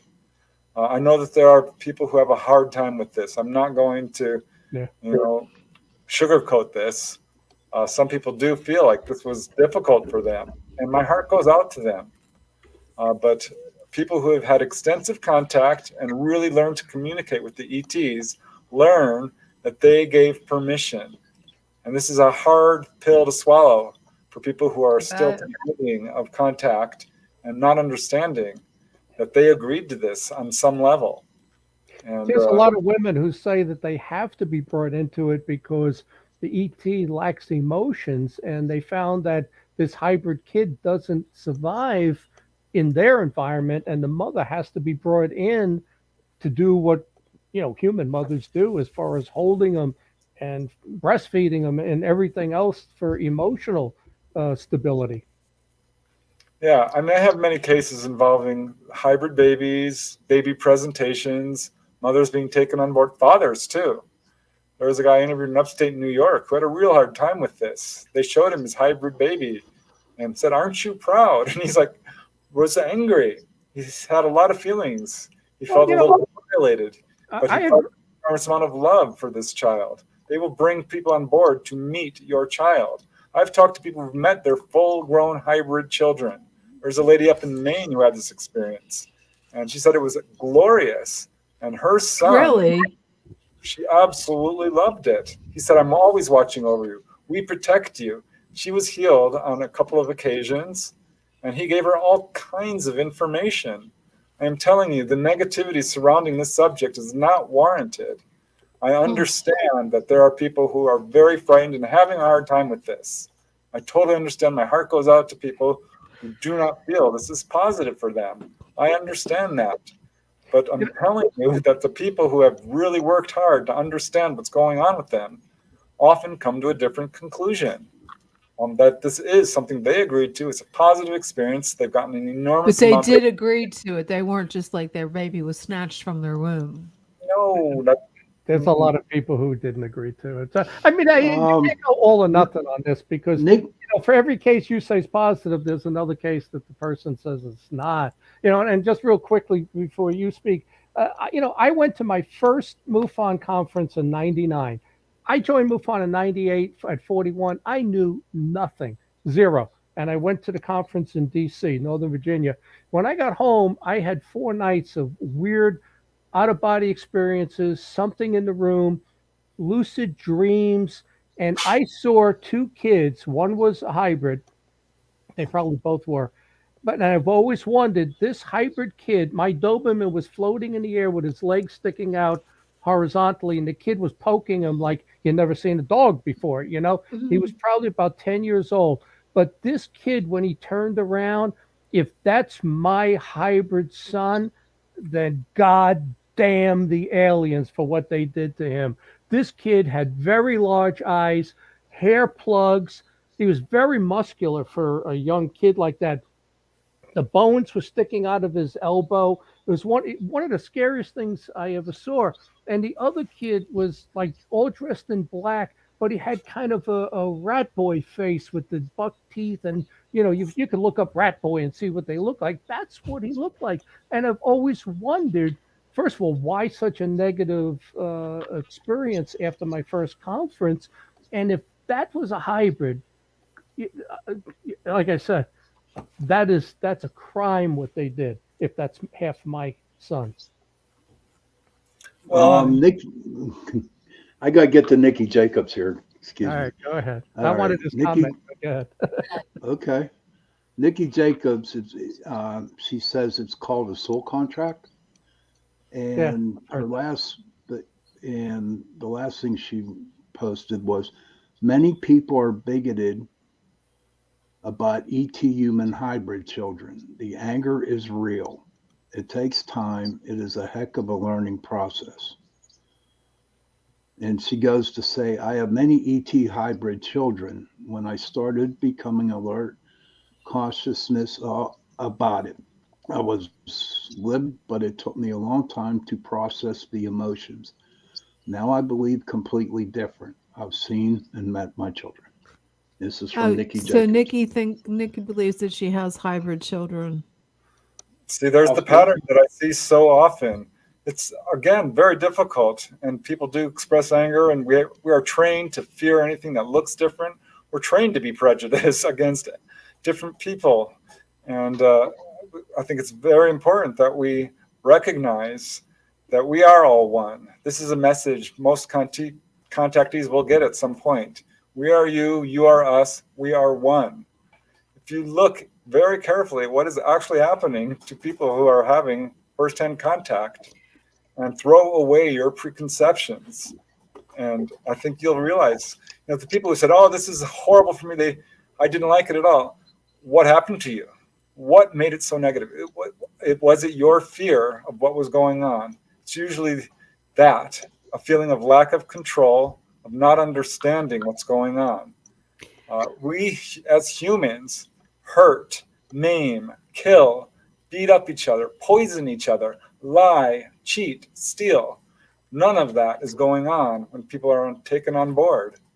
It's much easier to prove humans are a demonic species and negative and hostile than it is the ETs. These are very advanced beings, not only advanced technologically, spiritually, morally, ethically, psychically. I'm not going to say they're all our space brothers.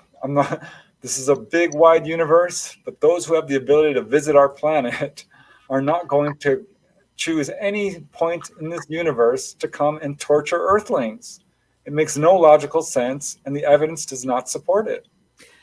I want to ask Nikki. You say you see your offsprings on a regular basis. How are you seeing them? Do they come and take you to this place, or on a ship, or do you go to a different dimension? Where are you seeing them at? So if you have a moment to put that into the chat, I'd love to know and understand. It's a very, very interesting topic. You going to answer John's question, Preston? Which question? I forgot what the question was now. We moved on.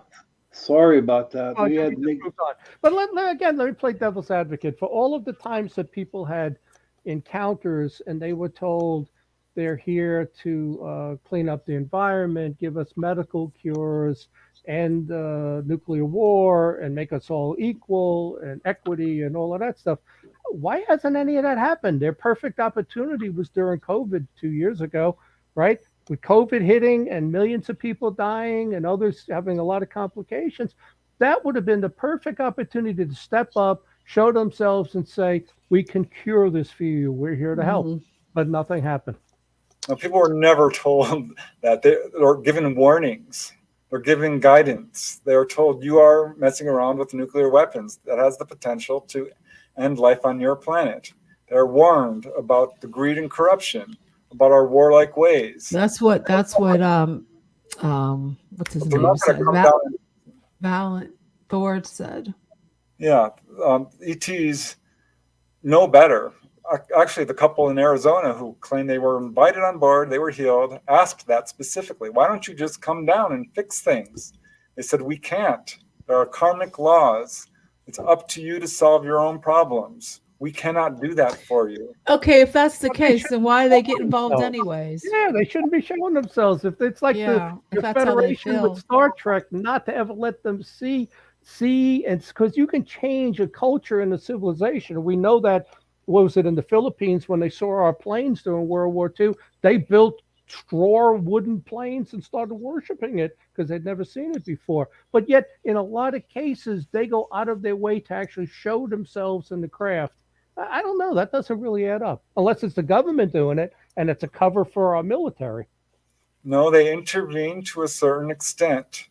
They will show themselves. This is absolutely one of their agendas, is to teach, guide, and heal to the extent that they can without violating our free will and our autonomy. As every parent knows, you can't do everything for your child.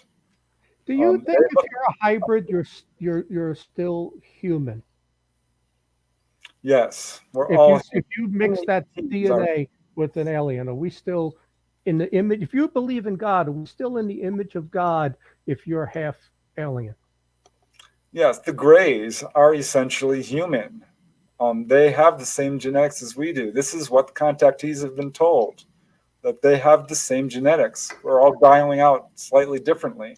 But if you look at the reports of humanoids, all of them are humanoid in form, almost without exception. Well, Like, you got the ones that are insectoids, right? You got reptilians. Yeah, I mean, you got other types in there. They're not only human looking. they're still humanoid. Look at if you study genetics, you'll see that the genetics on our planet is incredibly similar. We have long strands of DNA that are identical to the DNA in celery and Oh, Yeah, giraffe. yeah. I mean, but that 1/2 of 1% is really the difference between, mice and humans. I mean, or chimps and Right. humans. It's not a lot of difference because every other part of you has to work a certain way. We have human-looking ETs out there too. Yeah. Human-looking. Do The you do you Greys.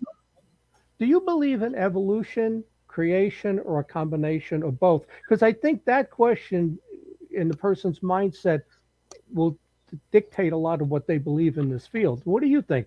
Creation, evolution, or a combination of both? Uh, I think that belief has no effect upon the truth. What is, is. It's clear that evolution does not have all the answers. It's clear that creationism does not explain everything that's going on here. I think the fact that there are human looking ETs out there raises serious questions about human origins, raises serious questions about where we came from and our relationship to the ETs. I'm not convinced that evolution has all the answers any more than creationism does. We're still at a point where our beliefs are contradictory on this subject because we don't know. This is why we call the paranormal paranormal. It's not because these incidents are breaking the laws of the universe. It's because we don't have a full understanding of it.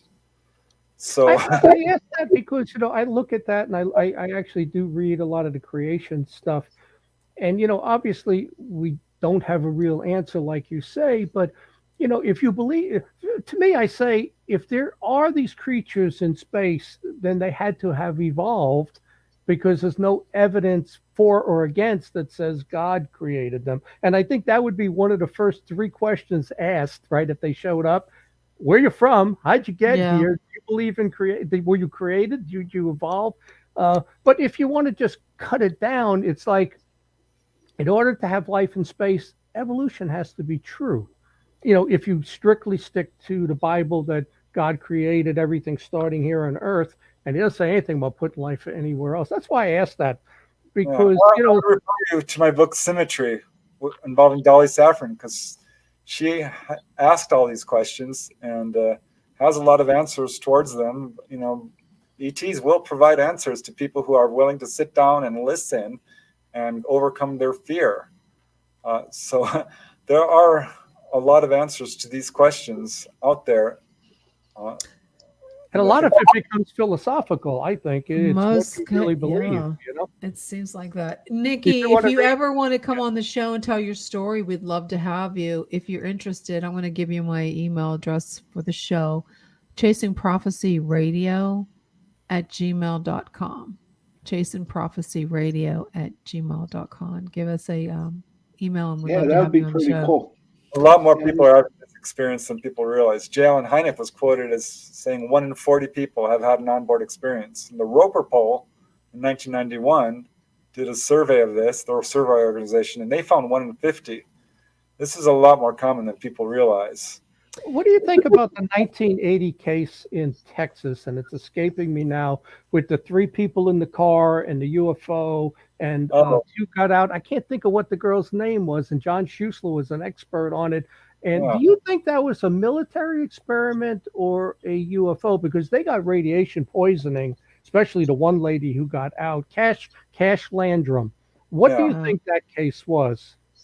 Yeah, Betty Cash and Vicky and Colby Landrum. Yeah, the kid stayed in the car, but I think he still got burns on his hands and stuff. Yeah, they were in a car outside Huffman, Texas, driving along and came upon this sort of diamond-shaped object, spitting flames out the bottom. Certainly not your typical UFO, which was surrounded by helicopters who were escorting it. Do you think it was ours? Do you think it was ours or a UFO? I think it was ours. Yeah, I always did too. I think that was one of those early ones that was probably an experimental nuclear reactor, and they were testing it, and these people just happened to be on this deserted road when it flew right over, Yeah, I'd like to address Nikki Jacobs' statement there regarding all ETs. Yeah, I'm not going to say that all ETs will give information. What they will do almost universally is will say, don't be afraid. No harm will come to you. That's almost always the communication. I have had people ask, where are you from? And they will get a tight-lipped answer. It's not important. We're from a place you don't know about yet. You wouldn't understand. But they will communicate with people, generally speaking. Not everyone gets information, but many do. So interesting. Preston, an angle I looked at, and I put it in a couple of my books, is when I really became a reborn Christian. And, I looked at quotes from Jesus and in the Bible, and they talk about a great apostasy where people will pull away, something will happen, and then people just really pull away from organized religion. They follow whatever it is, but it's a trick. And there's quotes from Jesus about you will be tricked and deceived. And then I started thinking about the UFO. Would that, if they showed up like Independence Day all over, but we're friendly, and said, all the things you say, we're here, we could fix your diseases, your immune system, clean up your environment, we're here to help. And, and then of course somebody's going to ask, where'd you, we evolved. And they said, but this is our beliefs. I firmly believe 70, 80, 90% of people on Earth would drop their religious beliefs and follow the UFO. Do you think that they'll just stick and say, I'm an evangelical Christian and I don't believe that? What do you think in that scenario? There are people of all different beliefs all over this planet, a lot of different religions, people of various belief systems are going to react in different ways. I think that this is a phenomenon that's real. I think that the evidence is out there that's fairly conclusive to say that we are not the only biological species living on a planet. ETs are also out there, and they are people like us, more alike us than different. And how people react to perhaps an open official contact, we'll see. But we're seeing it right now. And people do, with organized religion, will sometimes find that this challenges their belief system. And the people I've talked to, generally speaking, not always, start to move away from organized religion because there's really no place for it in terms of extraterrestrial beings. Yeah.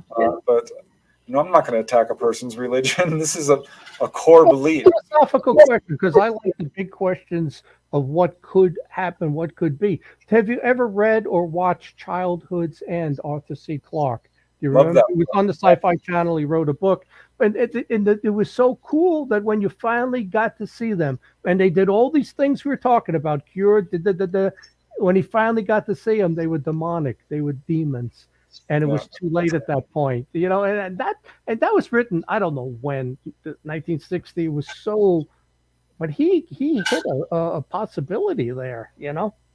I like that book, but it's Yeah. science fiction. It's Yeah, but the possibility is there that this is a trick. I mean, we can't rule out any possibility. We have to look at all angles. And this is why I think it's so important to not do any cherry picking and shoe fitting on this. We really have to be objective. And by their fruits, we shall know them. The contactees who come away from the experience are being healed. I have 30 plus cases of people healed of cancer, documented. Many of these are verified by doctors, medical professionals. This is a positive thing. I don't have any cases of demons healing people. No, they wouldn't heal. They wouldn't heal. Have you ever discussed this with Daryl Sims? But he has more of my view on this thing. Maybe not the demonic side, but that it's not a positive thing. It's not. Have you ever talked to Daryl Sims? Not firsthand. I've been at the conferences with him. I've heard him speak. I've read his book. He's a former CIA guy. Right. Yeah. So that, I'm not going to Yeah. cast aspersions on that, other than, the CIA hasn't been particularly honest with this subject. Yeah. I think that we do need to understand that there is mind control going on within our government, mind control studies. I think there are MyLabs, as Stephen Greer often talks about. I don't agree with everything he says either. Right. But I think there are some cases where people are being fooled, deceived, and it's our own government doing it. And I think Do that you there think are spirits, but I don't think they're flying UFOs. the first I heard of the New World Order was when President Bush, the Junior, too, mentioned it a couple of times. That a New World Order. That's the first time I ever heard it. Let's say in the early '90s, whenever he was president there. Do you think that this New World Order thinking and globalization falls in line with ET influence or contact with governments? That this is the way they do it, is what I'm asking. No, I don't see a parallel there. People have a tendency to impose their own cultural values upon ETs, and the Galactic Federation, it would be a good example. I have zero evidence of that. Right. So it's hard for me to speak to that. I can tell you that, from a contactee perspective, no, I don't see that. I think a lot of contactees have told me that they're more afraid of the government because they have had problems.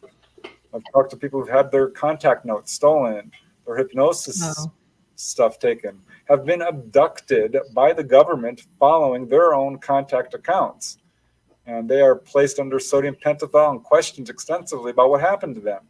They're more scared of the government. Well, there's no doubt. There's no doubt that the government, when they find out about this, either there's one part with the MyLabs who say they're in cahoots working with them, like at Dulce and locations, or they're trying to find out as much as they can when they. And it really, if you look at MUFON, and Robert Bigelow and the funding we received that I didn't know he was, it was the Pentagon paying for my investigations in '09 and 10. I didn't know that. And now what they're doing, the government absolutely wants the technology. There's no doubt about that. Yeah, I agree with that. I think that the only real ET threat is to the cabal and their power structure, their control over the populace, their control over the narrative of what's going on here. But do you think in these other worlds, see, I look at the New World Order, that there's really, you have a whole planet, and they may have at one point been like us, different continents and countries, but I view this ET thing as they all fall under one leader, maybe with a huge council, one, military, or they don't need a military anymore. One, if they have a religion, I really see the New World Order, the one government, the one religion, the one military, the one as being the way the ETs do it. And that's why I asked that question. Do you think they're trying to get us to follow that? Because it seems like the direction we're headed in, when you keep hearing officials talk about New World Order and globalization and, no borders and that type of stuff. Yeah. No, I think that's the greed and power hungry To make more money? government folks. The ETs do not. I have no evidence of any federalized government among ETs, or money, or greed, or power struggles, or anything like that. They have moved far beyond that.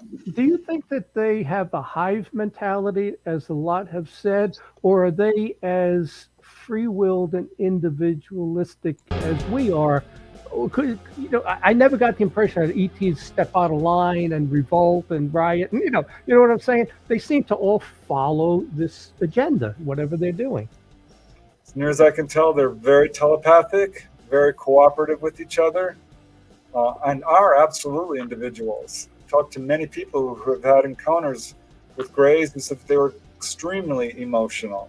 Maybe not the short little AI types, which I think are probably not alive as we would think of it. Again, I would point to my book Symmetry. She has a lot of information on these various questions, but there's various types of ETs for sure who are autonomous and who do have personalities and do behave differently. There's multiple agendas going on, I think, but largely it's focused, I think, on educating humans. I'm trying to prevent us from destroying our planet. I don't think it's any coincidence that the atomic age and the modern age of UFOs coincide exactly. Right when we got the ability to completely obliterate ourselves is when people started being taken on board and getting these messages. Yeah. Stop polluting your planet. Stop these warlike behaviors. It was so easy. Well, I want to thank you so much for being a guest tonight. Thank you, It was Preston. wonderful. You were a fabulous guest, and you're welcome I like back the anytime. philosophical Yes. beliefs because that's possibilities of what could happen. I like to talk about that. Hey, I appreciate a spirited discussion. It's awesome. Yeah. Definitely. Well, for being thanks on. again for joining us tonight. We appreciate it. You have a great Thank you, night, Preston. Thank you. Bye. Okay, thanks. Bye-bye. See ya. Yeah, he was a fantastic guest. I've learned so much. Yeah, he I'm was. so Thank glad you, he Holly. enlightened me. It was so interesting. So thank you so much for all the comments tonight. And we have some fabulous news. We're gonna have our guest and Nikki Nikki is going to be joining us next week. So I'm so glad she agreed. sweet. We're going to have her on the show next week, so it should be a really interesting show. She's going to tell her Yeah. experience and what she'd like to talk about regarding this topic, which is so fascinating. I love it. It is fascinating. I learned a lot today, and I like Preston because he was like totally brutally honest and he didn't pull no punches. You know what I mean? He's a So- historian, which I liked because he knew all the cases that I know. Also, I do believe that this the way you lean in your life, far right, far left, conservative, liberal. I saw the liberal beliefs in him in the West Coast. It's funny, everybody we have on our show on the West Coast all love it to be abducted. I never came across that on the East Coast, and nobody ever really said that until the Free Organization with Ray Hernandez came in place in 2015 or 16. It's almost, I can draw a parallel between politics, where the far left tells you every good is bad, bad is good. Everything you used to believe it was wrong, and that's the message. And now the UFO field has followed the same thing. I can give you hundreds of cases where this is a crime and a human rights issue, and that's what the people said. But now all of a sudden it's like, oh, this changed me for the good. Well, I have a vision now. Well, there's some abductees that believe that they're malevolent, and then there's some that think that Right. they're not. So it goes back to the ones that don't think that they're evil. It always goes back to, like, you know how you were in the 60s, you know, of love and peace, and This changed in 2016 with Ray Hernandez. Prior to that, these were alien abductions. Then it became experiencers, and it was 90 experiencers. Yeah, it was 90% negative up until Ray said this is good for you, and I don't see it. I don't know. I don't. If Maybe I was 5% of the cases are good because they got to throw you some evidence that this is a deception. There is no way I would offer my grandkids up for an alien abduction. There is absolutely no way, and that's why I said that to Ray. Well, they don't really we have two polar beliefs here. It seems like they like them. It's like the ones that they're going after, the ones that they, had a sexual relationship with or impregnated them, and their babies are half and half. Hybrids. But they're abnormal. What I saw in my lucid Not all dream, of them. It depends. I wouldn't wish that on anybody. Yeah, but that was my case. But David Jacobs says they fit into society right now, but they still but you have don't know for that sure if hive that one mentality. You don't know for sure if that one person that you saw was an abductee. Might have just been deformed. I don't know that, but it was kind of interesting. It happened after the first UFO conference I ever attended. And Nikki Jacobs, we got to find out if she's related to Dr. David Jacobs. Maybe. But we have a few more minutes. You guys all ready for Thanksgiving? What are you guys doing? John, are you spending Thanksgiving with your family? That's a night that you get burglarized, and I almost caught a burglar one time on Thanksgiving. Are you going to be with your family? Are they going to be with you? Yeah, but I'm not saying where. You don't have to say where. I didn't ask you where. Yeah, well, that tells you whether I'm home or not. But I'll tell you, I'm a good cook. Oh, good. I never. For all the single women out there, I'm a good cook. This is the first year I'm making the bird myself. I'm already freaking out. I had a horrible experience today. Was it frozen or? Well, no, it's my chandelier. What is that? Your entryway for what is it? It started rocking back and forth. No, I decided to change the bulbs, and we had to call an electrician. They had to change we have a thing that you lower it and raise it. Oh yeah. Well, one of the I couldn't get the bulbs out. They were all corroded. And I had to go up buy all new bulbs, and one of the crystals broke, and now it's not all the way on the it's not flush with the ceiling now, so I have to call an electrician. And then there's the one bulb that I tried to put, so it wouldn't be obvious, is right when you open the door, you can see it. So I have one of the crystals is broken, but it's clean. But now I have to call and order a new one. And it's just one of them crazy. Like, this is my first Thanksgiving without my mom, so it's going to be a tough one. Yeah, so I can relate to. You guys can all relate to the, our viewers that lost a mom or dad or a brother or sister. It's hard the first holiday without them. So I'm gonna try. So I need all positive juju. So if anybody wants to hand me some, so that I don't burn the turkey. You won't. Or undercook the turkey and everybody gets sick. Put it at 350 for like 5-6 hours and cover it and wait for the thing to pop up.